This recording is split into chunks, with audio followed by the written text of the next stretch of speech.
Ny mety ho toetry ny andro any an-dranomasina ny zoma fafito amby roapolon'ny volana Jiona 2024 amen'ora maraina hatramin'ny sabotsy fahavalo amby roapolon'ny volana Jiona 2024 amen'ora maraina.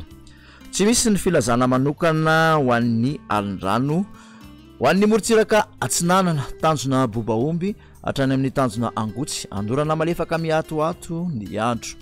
Ho avy atsimatsanana ny rivotra ka ho 20 ka hatramin'ny 30 km isan'ora hatratra 70 km isan'ora any avaratry vohemara. Anonjabena aherin'ny ranomasina ny havin'ny onja dia 2 ka hatramin'ny 2.5 metatra. Tanjona angotsy hatrany manoro andorana malefaka miatoato hatrany ny andro. Ho avy atsanana ny rivotra ka ho 20 ka hatramin'ny 30 km isan'ora. Anonjabena aherin'ny ranomasina ny havin'ny onja dia 2.5 ka hatramin'ny 2 metatra. Manoratra ny taolany andro andorana malefaka miatoato any avaratry faravangana. Ho avy avaratra ny rivotra ka ho 10 ka hatramin'ny 20 km isan'ora hatratra 30 ka hatramin'ny 70 km isan'ora manakaiky ny taolany andro. Anonjabena aherin'ny ranomasina havin'ny onja 2.5 ka hatramin'ny 2 metatra. Taolany andro hatrany amin'ny tanjona vohimena andrahoana vitsy ny andro iovaova ny fitsokon'ny rivotra ka ho 10 ka hatramin'ny 20 km isan'ora.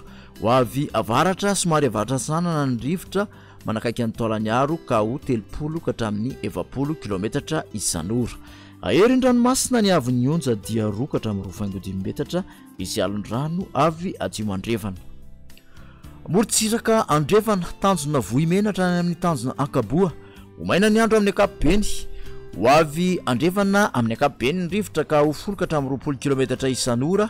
Ho avy atsimatsanana kosa any amin'ny faran'ny fepitaona ka ho 10 ka hatramin'ny 20 km isan'ora.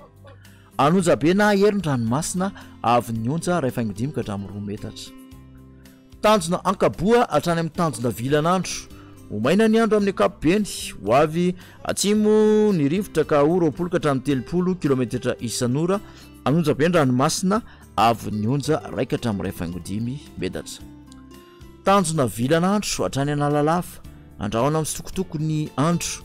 Ho avy atsimatsanana ny rivotra ny maraina ka ho 20 ka hatramin'ny 30 km isan'ora. Ho avy avaratra kosa ny tolakandro ka ho 10 km isan'ora. Aty mpanonja ny ranomasina ny havin'ny onja dia anodidina ny 8.5 metatra. Analalava hatrany amin'ny tanjona bobaomby andorana malefaka miatoato manakaiky ny tanjona bobaomby iovaova ny fitsokon'ny rivotra ka ho 10 ka hatramin'ny 20 km isan'ora hatratra 30 km isan'ora indraindray manakaiky ny tanjona bobaomby. Ho tony ny ranomasina ny havin'ny onja dia ho latsaky ny 8.5 metatra.